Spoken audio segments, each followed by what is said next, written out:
A first look at the Radiolink D460 Turbot or Turbot. English pronunciation is turbot. French pronunciation is turbot, and it means flat fish. I suppose like a halibut or a flounder. Yum. But the design makes sense. I looked that up, and that's what it means. All right, so this is the ready to fly version. So you get the plane, you get the Radiolink T8S transmitter, which is a very nice small form factor transmitter. I really like it. I've flown 2 or 3 planes with that transmitter. They give you some Velcro, they give you some fiber tape for reinforcement, they give you a USB cable to charge the transmitter, they give you a USB charger to charge the batteries. Mine came with 2 batteries. They are 2S 800 milliamp hour batteries with a red JST cable. They can't come with the manual for the T8S. It's a Bluetooth version of the transmitter. I will have a link in the show notes for the review that I've done, or the playlist for the Radiolink T8S. I went over all the information for that transmitter. So if you want to see how to configure a plane using the application and that transmitter, you'll find that information in the playlist, a manual for the D640. It comes with 2, and I think these are, yeah, they're 70-35. They're Gemfan 70-35 two-blade props. I'm not sure if those are the long range. They kind of look like the long range props, but it comes with 2 of those, and I got 5 of these little rubber rings, rubber O-rings that you use to mount the prop onto the motor. So the motor uses these rings, these prop savers, in order to mount the prop on there. I got 5 of those with the 2 props. It comes with a Phillips screwdriver. It comes with a spring and rocker for the transmitter in case you want to change it from mode 2 to mode 1, or if you want to use it for, I think, having the throttle stick in the center, like if you're going to use it for a helicopter. What else? I think that's it. The Velcro I've already attached to the batteries, to the 2 batteries, and put a Velcro pad in the inside the fuselage in the battery bay. So we'll take a look at that. So are you guys ready to assemble the plane? Okay, so here's what we have to do for the assembly. Are you ready? All right, that's it. There's no glue needed. There's no screws needed. It's all magnetic. How attractive is that, right? All right, so let's pull our canopy off here. And you've got your ESC, you've got your receiver, you've got the gyro in there. Now let me give you some information on the electronics. So it's the Radiolink D460 Turbo or Turbot, depending on whether you're English or French.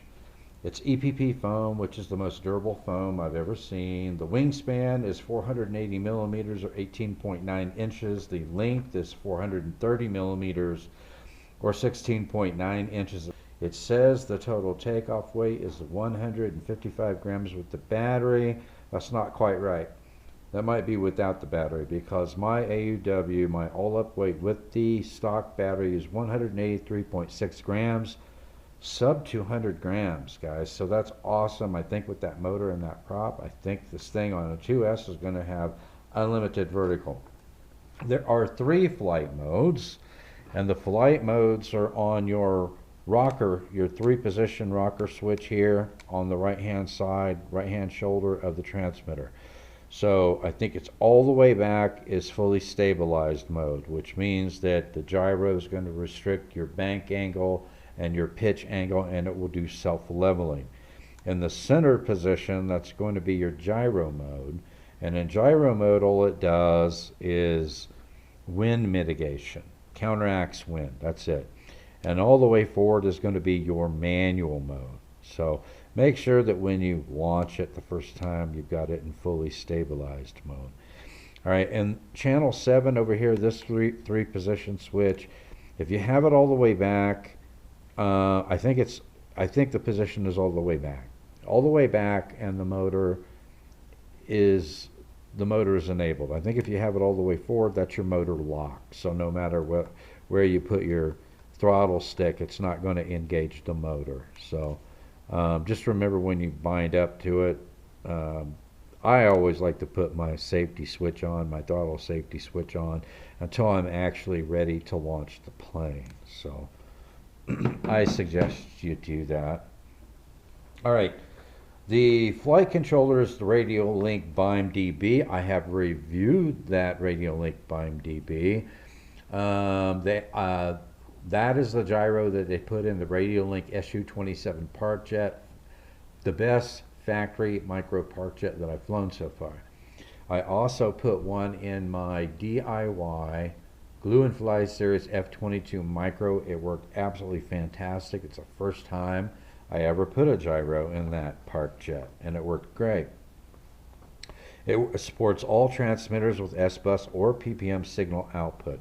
The motor is an SC Speed 2204 1600 kV brushless motor. Now it says that this is rated for a 2S and a 3S. It has a 15 amp ESC in it. Okay, so it has a fly color 15 amp brushless ESC. So I think after the review, I'm going to test it the way it was configured, which is for a 2S LiPo.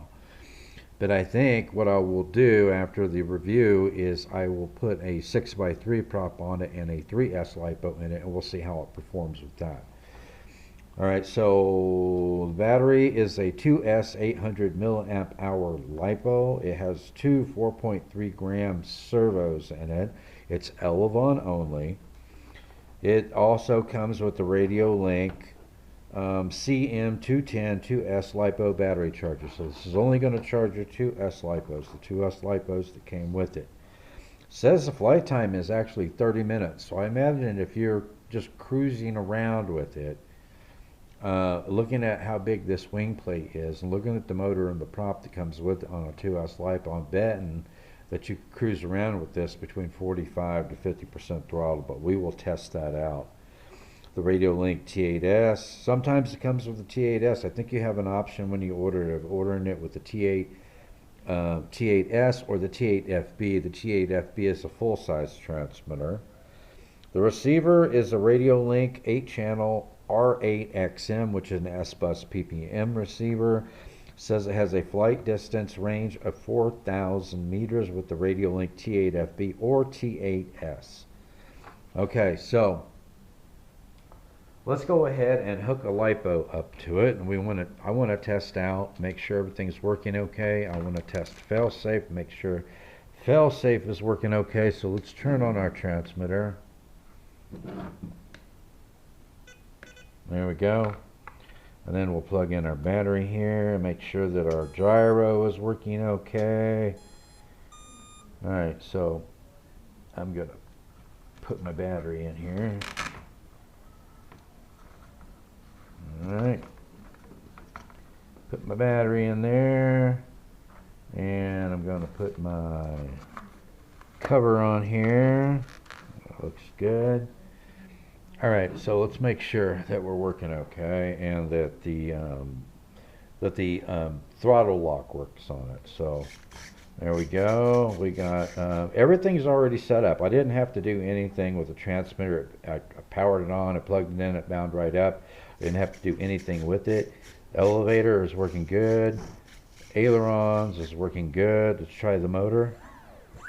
Okay, so there's the motor. Yeah, so when it's all the way in the back position, the throttle is engaged. Now let me see if I put it all the way forward.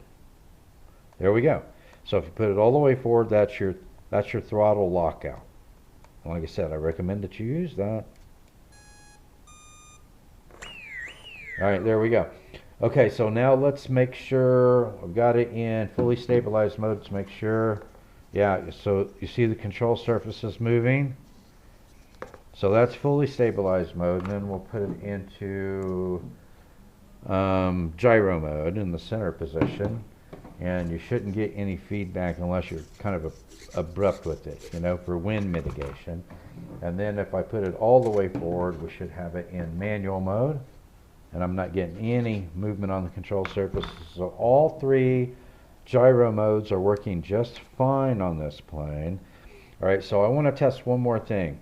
Make sure my motor's working. I want to test and make sure that failsafe is working. So I've got the motor going. I'm going to input some elevator and some aileron, and then I'm going to power off the transmitter. Hey, there we go. So our control surfaces went back to neutral, and our motor shut off. So we know that our failsafe is working as it should. Now let's see here. Okay, well I guess it's not going to connect back up. Let me see. Maybe I'm too close to it. Oh, there we go. I was just a little bit too close to it. Okay, so we're bound back up now. Yeah. All right. So it was just that I had the transmitter too close to it. It was overpowering the receiver. So the gyro modes are all working. The motor safety switch is working. Fail-safe is working. I think we are ready to launch this plane. So one of the things I really like about the way they set the motors that they choose for these, not only are they, you know, efficient and have a lot of power, but it is the only, Radiolink has got the only motors I've seen so far where when you put that prop on there that's designed, you know, for this prop saver, it's the only one I've ever seen where it's not going to rock back and forth, where it's perfectly snug on the end of that shaft. I like that. I don't know why everybody can't do that. But anyway, we're going to go out, we're going to test it, we're going to put it in the air, we're going to perform the maiden flight in the next video, so stay tuned for that. I will have links to everything in the show notes. Like I said, if you want to see the playlist and all the tutorials that I've done on the T8S, there'll be a link to that playlist in the show notes. So, you know, I did a review on this where I went through the entire process of setting up an aircraft model files for it, so and configuring everything. So if you want to see that, it'll be in the show notes as well. All right, thanks for watching, and I'll see you next time in the Tinkerz Lab.